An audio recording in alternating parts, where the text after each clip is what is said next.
Yo, yo, yo, what is going on, COD Familia? It is your boy BN, aka Mr. Kingdom Builder, and today I wanted to give you all something special. So I got some stuff in the works. One of them has finally come to fruition, thankfully, and though we were waiting to hear back, today we finally did. And this video is actually going to be covering a interview that I conducted over text. Again, I wanted to try and get something over voice, but the thing is that I always like to ask, just depending on what the individuals are comfortable with. The individual here in question was just a little bit more comfortable doing text, so again, effortlessly accommodated. Now, because everything is written in text, I'm going to read you everything verbatim, and we'll kind of start off a question at a time. I tried to do a little bit of formatting just to make it a wee bit more presentable. And as I'm still trying to look for something that maybe can make it look even more, but again, we did with what we could work with and what we had available to us. So, and with that being said, before we get into who we're interviewing today and all the goodies, as always, if you enjoy the content, make sure you sub, like, ring the notification bell. And of course, if you want to be a part of our conversation, hit up the Discord. You can find a link to that in the pinned comment description right down below. So obviously, title of the video probably already gives it away, but yes, we are going to be interviewing the number 2 strongest player in the game as of today, right? So still in beta, but yes, it is none other than King's Server 1's King's Ghost. That sounds about right if I'm getting my language arts on here. So, but yeah, Ghost, again, plays for King, 42.8 mil. And he plays for the number 1 alliance here, which is again almost at 1.9 mil. They are pretty much strongest alliance in the game at the moment. Again, as I said, Ghost the number 2 strongest player. And let's go ahead and just dive right into the interview. So I just want to point out I have not actually read the responses that he gave me as of yet. I was just kind of plugging and pulling. I wanted to try and get you guys something out today. So this will be just all verbatim, right? Again, I'm just going to read everything. Everything was just kind of copy and pasted. So this will be cool. Again, I'm just going to read everything out. And then, if there's any thoughts that I have, I may or may not share. But for the most part, I just wanted to be able to, give you guys a different angle on some really dope content. Okay. With that being said, here we go. All right. So we got, I think I'm good. I am. Awesome. Okay. So we got started off. Hi, Ghost. Very nice to meet you. Thank you for taking the time to interview with me today. I would like to start off by asking if you could introduce yourself to the community and tell us a little about your gaming history. He responds, says, Hi, NASTi. Thank you for taking the time and speaking with me. I really appreciate it. You're welcome, my brother. I will keep this part short as I prefer to stay mysterious. Ooh, my man. People know me as Ghost. I live in England, and I like RPG, story-driven games, kingdom builders. Awesome. That's right, chap. Awful. I had to do it. So, okay. So then we get into, how did you find out about Call of Dragons? Before you started playing, what about the game interested you from what you saw? He responds, when I first started CoD, I did not expect it to be this good. Usually, early access games have a lot of hype, but do not meet the expectations. Touche on that. CoD was different. It showed a lot of potential, and the devs are actively working to improve the game. I would agree. Number 3, we have you played other kingdom builders such as Rise of Kingdoms, Shared Survival, Lords of Mobile, Infinity Kingdom, others? If so, what about the games you played were fun for you? He said, I have played a lot of kingdom builders in the past, however, nothing that recent such as Rock. This was another reason for me to play CoD, as it was a completely different type of game for me. I have spent a lot of hours in State of Survival in the past and played that game very competitively for at least 2 to 3 years. Dang! Shout out to my buddy Shadow, who's played, I think he told me he played a bunch of SOS. 2 to 3 years before taking a break from mobile gaming. Oh, God. Sorry, I'm just dying over here while I'm reading this interview. Whew. Okay, let me get some agua. Okay, I'm in my jam now. All right, let's go to number 4. Now that you have been playing Call of Dragons for around 3 months in Server 1, what do you like about the game? And he kind of went on just to list off some pros and cons, and I appreciate it for formatting this as well, because I actually asked some of these questions lower as far as later on in the interview. But again, we'll go ahead and read some of these off. So let's start. He said there's a few things that I like and dislike so far in CoD. So we're going to start off with the pros. I really love the battle mechanics, and on-field battles are just amazing. I could not agree more. I also like how this game is free to play friendly, and majority of people can still gain high level without spending too much. I agree. At this point in where the game is at, and this is pretty often, same thing I felt as though even in something like Infinity Kingdom early on, when I was playing that in beta, it definitely felt way more free to play than you could argue it is now. Again, we'll have to see how that trends, but I definitely agree. The game also doesn't restrict you through hospital cap, and free healing is another big plus. You can hold field battles as much as you like without having to worry about troop loss. Yeah, and I think more so it's heavy troop loss, right? So you get to fight a lot, and it almost seems as though it's more of a kind of longer battle of attrition in some cases, or maybe most cases. He said Behemoth also adds a different feel to the game and how you can summon different types and really work out a strategy before going into battle. Yes! I love it. Graphics are high-end, and all the artifacts have unique visuals when casting. CoD really feels like a PC game. PC game's been converted for mobiles, in my opinion. I love that. It's such a great way of providing a perspective, right, on how the game feels and looks. He said, game reset is also a good addition. It keeps people interested, most importantly for players who have mistakes in their talents. They can rectify them and not make the same mistakes as Season 1. I like that. Now let's get into the cons. He says, I don't like the stamina system on the heroes, as it is the only thing that restricts us from long battles. I understand it's to keep balance and making sure whales are not taking advantage of maxed heroes. Yeah, so, I actually tend to agree. I do somewhat tend, I understand why they have a stamina system. In Infinity Kingdom, they had something similar to as well, where every PvP battle costed action points. So in here, it's just a stamina system. I'm definitely a fan of it, in my opinion. I think it's just, again, we'll have to see how it plays out, right? It's one of those things where, do they need to increase it? Do they just need to add in more tech that increases the refresh rate of things? Right? I don't think there's any need to make any hasty decisions, so to speak, but I do think it's something that hopefully they'll keep watching, right? And just, see, hey, is it really working? And it's good. Is it something that maybe we need to scale back? Do we need to add more? I also don't like the alliance management. As officers, you need to be able to see players' activity last log in time, how many days inactive. This should be a norm for games like this so we can prepare events accordingly and remove inactives. So I just want to point this out. What Ghost is really talking about here, in my opinion, these are things that I have touched on for Rock, but more specifically Infinity Kingdom, because I spent kind of the bulk of my beginning content creator span time there. And these are more of quality of life things. And I cannot tell you how happy I am that he said this, because I'm such a big proponent of quality of life updates and features. I think these types of things that really go into more of what I would consider, if you want to kind of go a subtopic, these are more of what I consider to be management tools.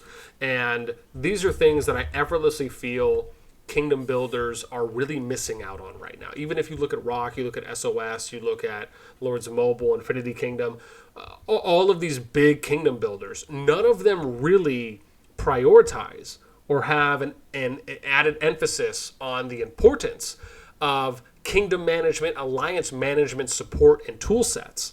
This is something that when a game finally does this, it's gonna elevate that game to a whole new level.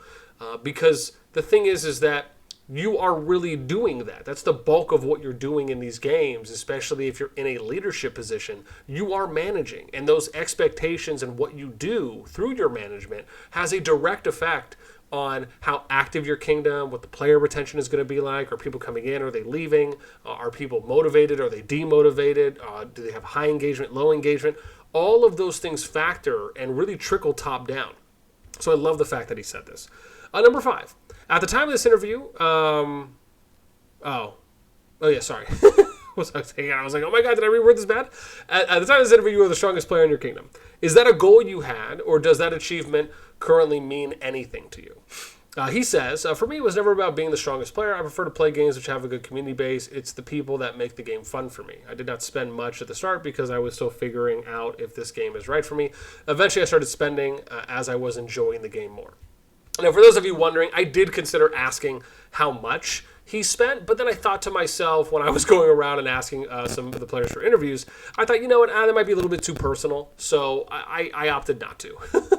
But again, I like this response because This is often, you have to think about this, right? From, let's say you're a business person, or you're someone who just does well enough to where you have extra budgeted money that you can come in and spend in here. You might think that some of the whales or some spenders are just, not that socially active. They're just coming on to spend money. But you will come across, and I think that's kind of a bad rap, if you will, and I think those types of players have gotten. I have met personally quite a few amount of players that spend mid to high levels, and they're just as socially active and engaged in the game as me and or as others, hard free-to-play grinders, through their time management. They're able to do that. And again, I'm not saying everyone can, but some are able to. So I love the fact that Ghost response is more of, hey, right? It's really about the community. It's about having fun, engaging, socializing with the people. I mean, Ghost and even some of the other people that I've had some conversations with, Junie. I've had conversations with King of Midas. I'm still trying to get in touch with Bogey from, I think it's server 4 if I have that correct, and I'm not forgetting that. Right, majority of these players I've had good conversations with, and they're pretty quick to respond. So it shows me that there is a level of care and enjoyment that they have for the game. At least I hope. So nice to hear this from Ghost. Number 6, there are quite a few players spending in the game already. I always find it curious as to what drives players to spend in these games. Is it the need to progress faster, to replenish troops to fight more, because they have the financial capacity to do so, and find enjoyment from it, or something else? If I may, and you do not have to answer this question if you would rather not, right? Why do you spend? And he kind of answered this as well, but I think he expands a little bit more. He says, I only spend if I am enjoying the game with the right people. If for some reason I stop enjoying the game, I would also stop spending, as being the strongest player is not the end goal for me. Of course, if you can spend, then you would like to have the best research heroes troops, so that factor always falls into it. However, that's always secondary for me. So I like that. He expanded a little bit more, and I appreciate the double down. Number 7, he says, how important do you think it is to get into a game early in its development? Do you enjoy being able to play games with potential when they are young or in beta? He says, it has been such a privilege to be able to start the game as early as I did. You get to become part of the journey and go through all the improvements and actually see how the game is developing, progressing from the day you start. Being in the first server, we can actually have an impact towards game development. If we don't like something and voice our concerns, the devs will listen and make changes appropriately. Also, we get to experience any new updates, heroes, artifacts before anyone else, so it's very nice to be able to start as early as I did. Starting early is also a challenge. We have to figure out strategies with nothing to work from, which adds to the excitement. I would say so, especially at the time of recording this, right? King pretty much is trying to figure out how to go about defeating Magma Daemon right now, which is kind of the second to final boss, or second to final behemoth, if you will, before the dragon. So that's been exciting to kind of see the journey there. Then we get to number 8. You play in server 1, and admittedly, I am not up to date on the history. Would you be kind enough to give us a rundown of how S1 has played out thus far? And I want to point out before I read this, right, that this is from Ghost's perspective, right? This is not to say that he's lying, and it's not to say that every single thing here is 100% fact. I just want to state that as a preface, right, that it is coming from his perspective of what he's seen. That's not to say that I think he or anyone else would lie. I just want to point out that there can be different perspectives for how anyone may view what has happened at any server, depending on what current level of knowledge and experience or knowledge and information they have to them, which is to say that what Ghost knows and what he is privy to may not be the same that another person is. So he says, we have had our fair share of war in server 1. I have heard a little bit. We were peaceful for the majority of the duration of Pass 1 and Pass 2. Few alliances went to war, but it was nothing out of the ordinary. Main war started for the server after Pass 3 opened. There were 2 big alliances, Burn King and their allies, competing to get as much territory inside Pass 3 as possible. Tension was already high as both alliances saw each other as a threat. There was an attempt to have some sort of discussion involving all the officers from these alliances to try and share Pass 3. However, talks broke down. High tension plus some miscommunication plus trash talking led to an all-out war between the alliances. This can often happen. In these games, there is always a chance the top alliances not getting on. Yep. King managed to push Burn and PHL back to Pass 2 with the help of GRD, IMB. Loads of players got rallied and some ended up quitting. Because of this, at that time I was not involved in any diplomacy, and I saw a lot of people started quitting the game due to war. I then took on diplomacy and started to reach out to people, and we ended up stopping the war. For me, a united server is the strongest server. happy to see that we see some things in alignment. Regardless of how many whales you have, everyone needs to work together and focus on either SVS or, in our case, the Magma David/Dragon. As it stands at Server 1, I feel there's a lot of mutual respect building for players within the server, and most of us are on the same page. I highly believe respect and good communication is key. Could not agree with that more. Trash talking is also forbidden. People will get dealt with if we see any. I understand it is a war game and rallies are a part of it. However, there needs to be balance so people can still have fun and enjoy the game rather than quitting altogether. We actively hold friendly kill events and give an objective such as protect, destroy a tower, which makes it more fun. I want to point something out here, right? If I ever got a chance to talk with Ghost in voice one-on-one or just be in the same kingdom as him, I think there would be a lot of similarities between kind of overall kingdom goals and approaches for policies and just kind of just organization overall. I love the fact that he mentioned this just because I'm a big believer in having things organized and structured and then doing more kind of organized PvPs, organized kill events, objectives, just being creative in how you conduct PvP in your kingdom instead of having it be lawless and people just doing whatever they want. Like, yeah, don't get me wrong, you're always going to have some players in kingdoms, however many it may be, that will view the game that way. You may even have some alliances that just want to go into a kingdom and just do nothing but cause war, chaos, and havoc. Though I am a big proponent that if you're looking to build something special, especially with there being merges, right, and kind of preparing for that, I do think that it's a lot better to unify as early as you can. I mean, I basically have a whole series on it for Rock, and I'll probably do one for CoD as well.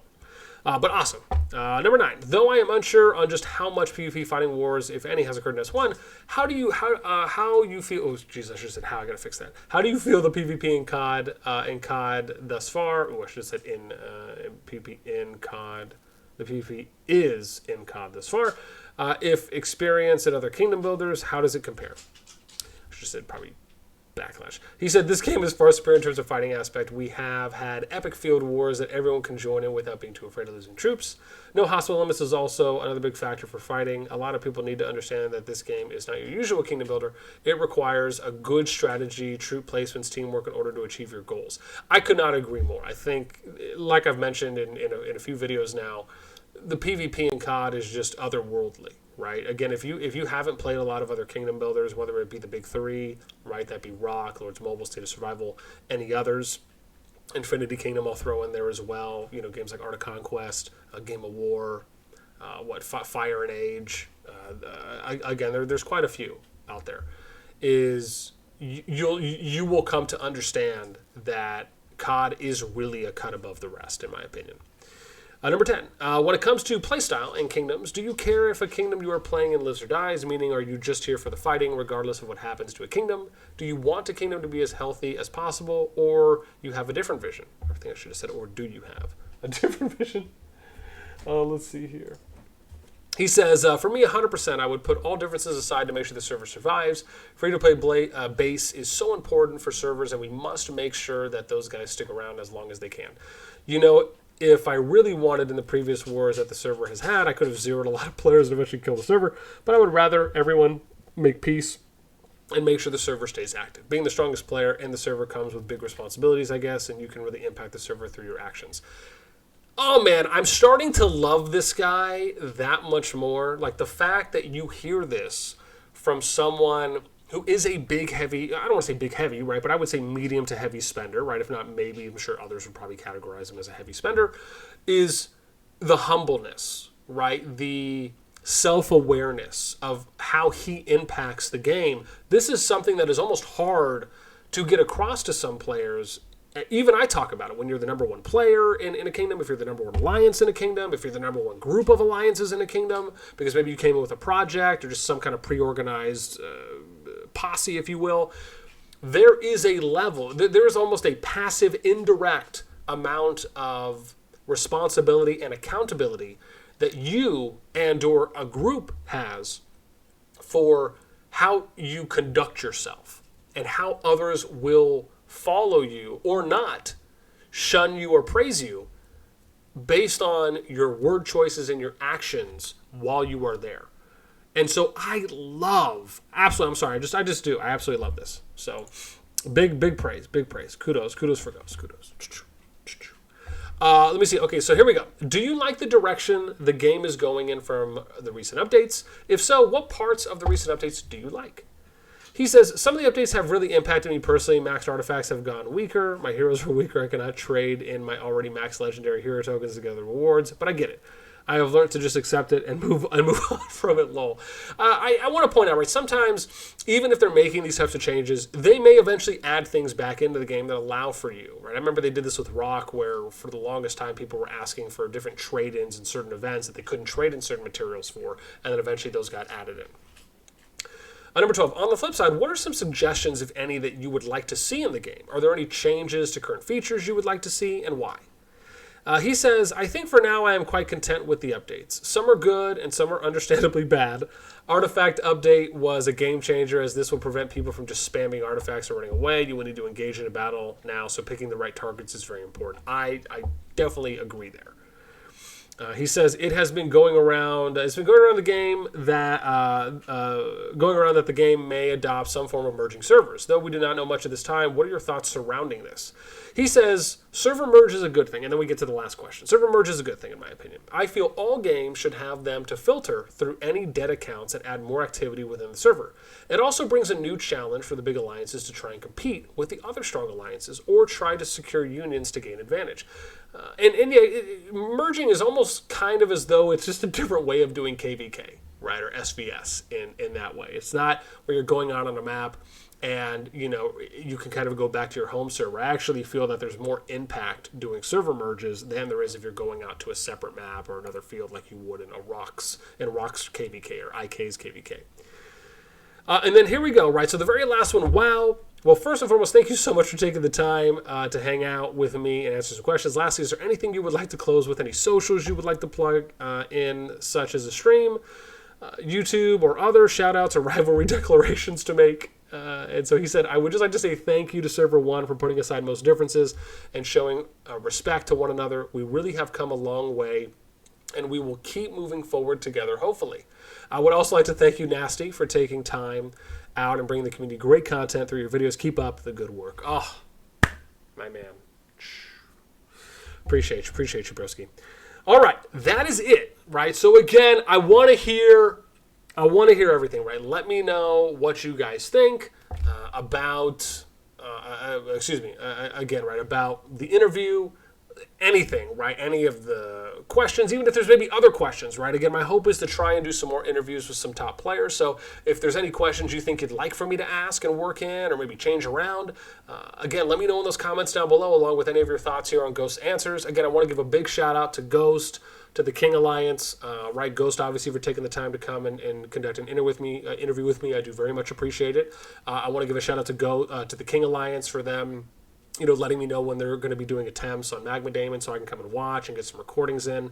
It's really awesome to be able, like Ghost mentioned earlier in the interview, when you're kind of the first to try things and attempt things, and you're really kind of diving into that whole theory crafting and strategizing sessions, that is fun, and I like doing that. So being able just to kind of watch and see how they play things out has been great for me. So again, awesome to see things going well. And yeah, that is it for me. So as always, fam, until next time, I will catch you later.